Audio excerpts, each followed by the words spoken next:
The Dodgers are in New York City for a 3-game set against the Mets. And this, an early tour of the new museum opening in Lower Manhattan.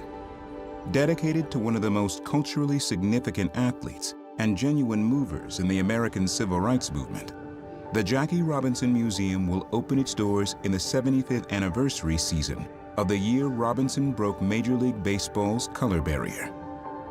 A walk through the nearly 20,000 square foot gallery reveals Robinson and his message transcend baseball and land on the tenor of this time in America. 40,000 images and more than 4,500 artifacts from his life help tell the story of how Robinson became one of the key faces in the civil rights movement during and after his baseball career. Today is a very exciting day for the Jackie Robinson Museum because we are hosting the Los Angeles Dodgers. Team members, executives, including Dave Roberts himself. We are very, very thrilled that they've also brought their families with them.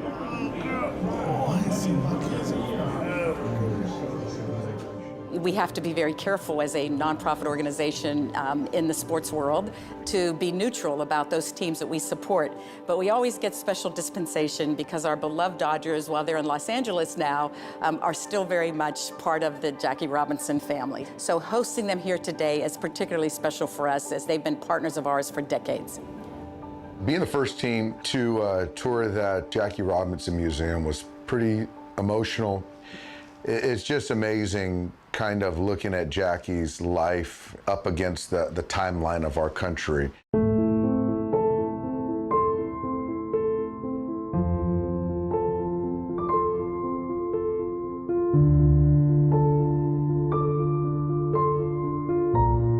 One of the things that we did strategically in assembling the Jackie Robinson exhibition is that we wanted people, visitors, to walk through first the other aspects of Jackie's life off the playing field. We wanted them to see how involved he was in civil rights, of course, how engaged he was as a citizen, his interactions with presidents and politicians at all levels to attempt to get them on board with some of the initiatives happening in the Black community regarding equal opportunity.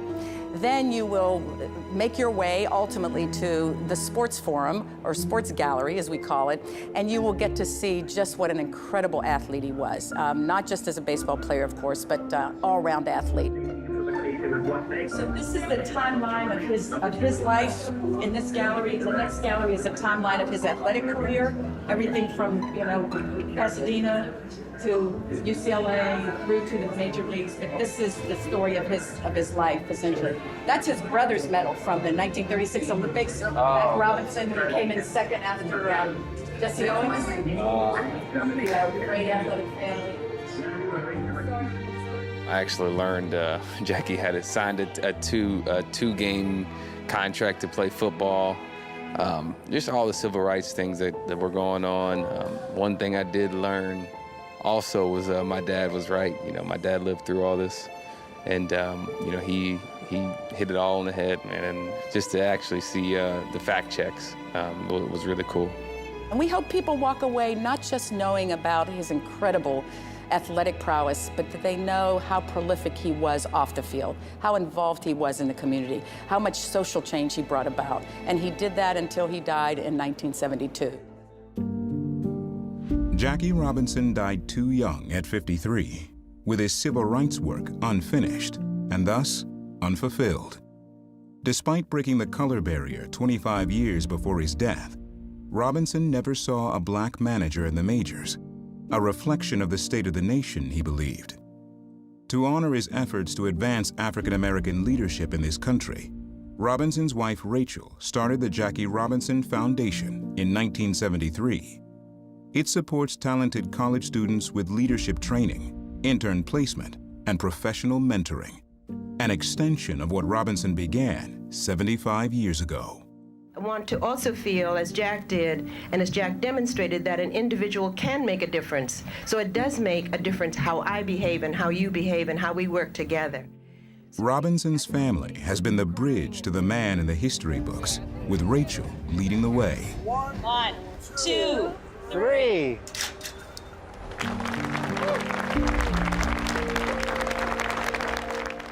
At this year's All-Star Game, it was Mookie Betts who led a sold-out Dodger Stadium in celebration of the very special woman on a very special day.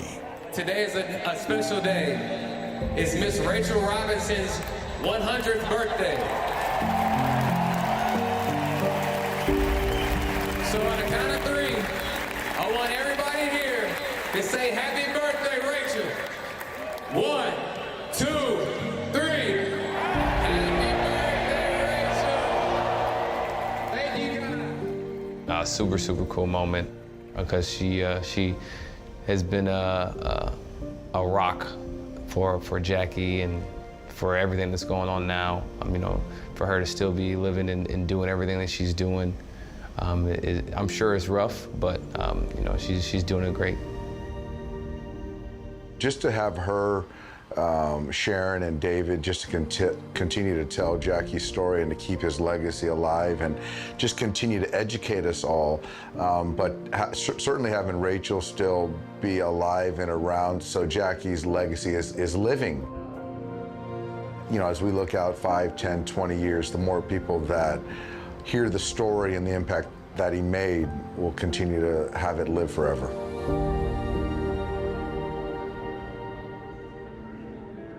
Keeping Jackie Robinson's story alive at the museum is the Legacy of Leadership exhibit, an interactive series of 42 touchscreen displays that feature testimonials from people representing all walks of life, all reflecting on what Jackie Robinson meant to them.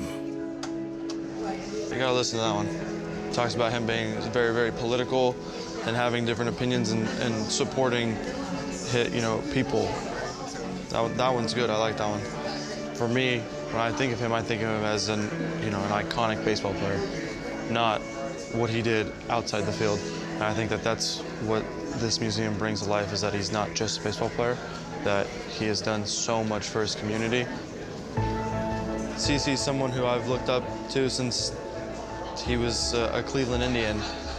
And then now come here and hear him talk about Jackie Robinson, how Jackie inspired CeCe, and now how CeCe has inspired me, like, is unreal how, you know, what one guy can do that.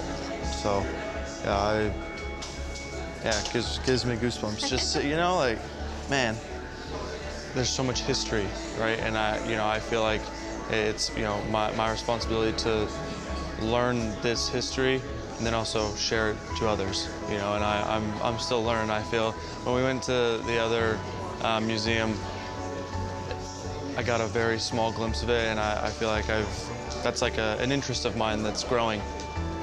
I never imagined I'd be in this situation where I have even a small voice in telling a Jackie Robinson story and how important he was to baseball, not only baseball, but civil rights and equal rights. And I'm just trying to gather as much information and hear as many stories as I can so I can, you know, talk to my family about it, talk to the players about it, and people like Sandy or, you know, the late Don Newcomb, who played with Jackie, and Maury Wills, who's a friend of mine, who learned from Jackie. So things like that just kind of enrich the whole story.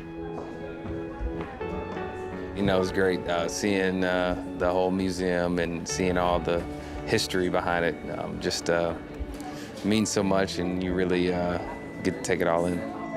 Being here and having everyone understand it, it wasn't just for Black players, it's for everyone. The integration was for everyone. It's pretty cool.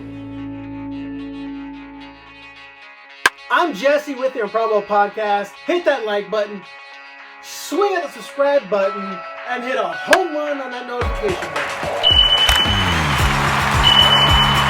Thank you for watching the Improbable Podcast. Have a probably awesome rest of your day.